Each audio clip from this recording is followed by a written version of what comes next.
Сайн байцгаана уу? Та бүхэндээ сонсож байгаа цаг мөчийн мэндийг хүргэе. Amis Time podcast-нд тавтай морил. За энэ подкастаар Монгол улсын гэмт хэрэг, сүнс өдөр, буу удагны түүхүүд дээрээс нь сонсогчдоос ирсэн захидлуудыг уншиж хүргэнэ. За энэ дотор маань шуудан ирлээ гэд болон байгаа. Ингээд шуудан ирлээ болонгийнхаа шинэхэн захидлыг та бүхэндээ уншиж хүргэе. Хүн болж төрөөгүй үрийн ээжтэй бичсэн захидал. Ээжээ, би өгөн таныг намайг анх дуутахад Диваачингийн цэцэрлэгийн солонгийн өнгөд хивсэн дээр сон бэлзүү хаануудтай хамт тоглож захиусан тэнгэрүүдийн хайрын дунд баясахан бүжиглэж байсан юм. Гэтэл гэнэт урд хожид сонсогдоогүй намуухан хоолой миний хөө химэн дуутган тэр. Тэрхүү уянгалаг хоолойг сонссон сахиусан тэнгэрүүд дуулалт хаазнан чагнаархсан бол далай давлгайгаа хомин боталд харагдсан билээ. Миний явах цаг ирж. Би дэлхийн хүн болох нь.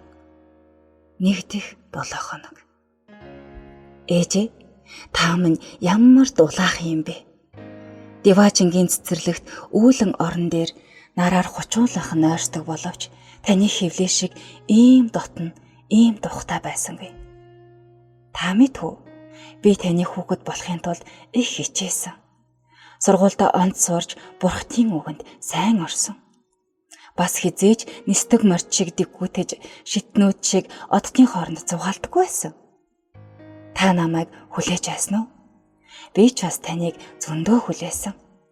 Багш хэлэхдээ зөвхөн сайн сурагчдад л дэлхийн хүүхэд болох шагнал олгодог гэсэн. Найзууд маань тийшээ явчихад эргэж ирэхгүй болохоор нь би жаахан айдаг байсан. Сайхан байдаг болохоор л ирэхийг хүсдэггүй байсан юм байна л да. Ээжээ, та намайг аймхах болчгор хүүхэд байна гэж битгий бодоорой. Би зоригтой жаа шүү. Хамгийн сүүлийн жишээ гэхэд л би марал буугыг унан 7 бурхан өвөөгийнх рүү гал авахаар ганцаараа давхсан юм чинь. Ээжээ, би хитрхи яриад байна уу? Намайг бүгд л тэгдэг юм. Сар ихч хүртэл надаас залхаад өдрийн турш нүрээ буруулдаг. Шүн харин би унтчихдаг болохоор сайхан ихч маань гэгээн мишэлэр үзэсгэлэнт царайгаа гойдөг юм. Тантайгаа байх ямар сайхан юм бэ? Ээжээ. 4 дахь 7 хоног. Ээжээ, би сая зүүдлээ. Эсвэл бүгдийг эргэн саналаа. Нэгэн цаг та минь уулыг уултай холбосон урсгал дүлгөө их мөрөн байснаа санаж байна уу? Тэр үед би таны их уснаас их авсан оржигноонд бяцхан горхиж үлээ. Нэгэн цаг та минь анхлан үнрээ аглах тайгатай тугайсан мөхийн ногоон хошмод байснаа санаж байна уу?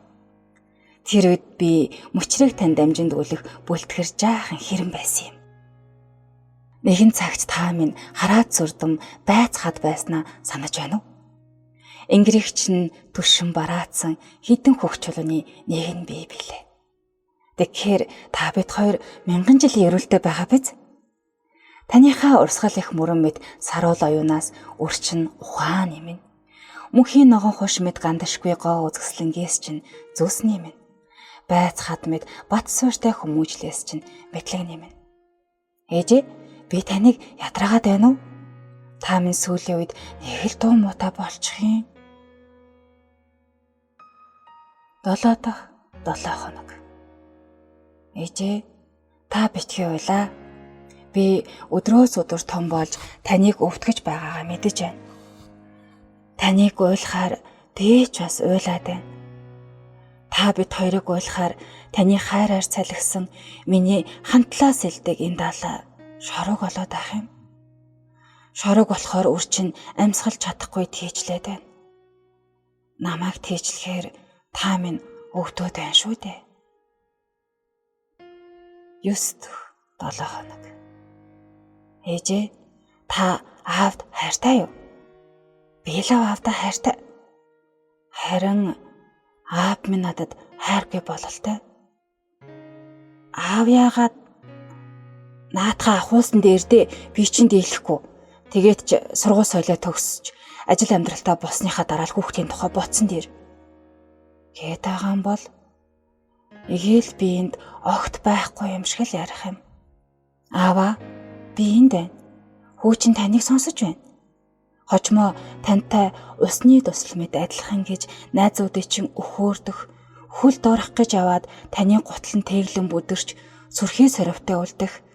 Тэр сорвийг нэг үзмэрч сайн цагийг авчрах төрийн түшээ их гигантэн бор өргөнд заларчээ. Химээ үлмийн ус минь адас авах. Ээжийн залуугийн дүрхийг санагдуулам сайхан охин дагуулan ирж гал голомтой бадраах. Хорвоогийн чамаар хатан гэртээ буцах болоход хүлээх тань хочих, асрах ганц үр чинь таньда учрлаж байна. Би эндээс явмааргүй байна. Ээжээ надад туслаач. 12 дахь 7 хоног. Ээжээ, танд хэцүү байна уу? Надад аль хэдийн эм тарианы үнэр үнэртээд эхэлж гисэн. Сөвлөгчийн зандрангуу гутлаа тайл гэхийг сонсоод ч очирдоогүй. Би зүн совингороо ямар аимшигтай зүйл та бид хоёрыг хүлээж байгааг мэдчихсэн. Тиймээс намайг битгий инхрээл. Надаас бүү уучлалтгүй. Хевлий дээрээ тавьсан гар чинь ийм дулаахан байхад таны эмээ сэтгэл яагаад тийм хүйтэн болчих вэ?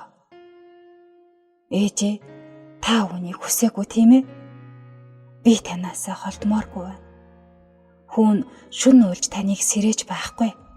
Айлын хүүхдүүдийг шоглож нүгэрийг тань улалцуулахгүй. Муус сурж чихийг тань халууцуулахгүй. Өвдөж, гимтэж, бэртэж, үр нэмгэн сэтгэлээ тань чилээхгүй. Би сайн хүүхэд байна ээжээ. Ээжээ, би айгаад байна. Ээжээ, би даарад байна. Битгий. Эхийн хөх эвлэж сүүн асгарч эхэллээ. Хөх нь эвлэгтэй зэрэгцсэн, нулимс нь бас орсон. Миний хүү, хөөрхий үр минь. Их нүдэ анин. Хоосон өнгөгүй. Хевлээ дотор нь одоо нэг бяцхан ам хөдлөхгүй. Тэгж бодохдоо зэрэгцсэн бүрч хов хоосон утгагүй санагдана.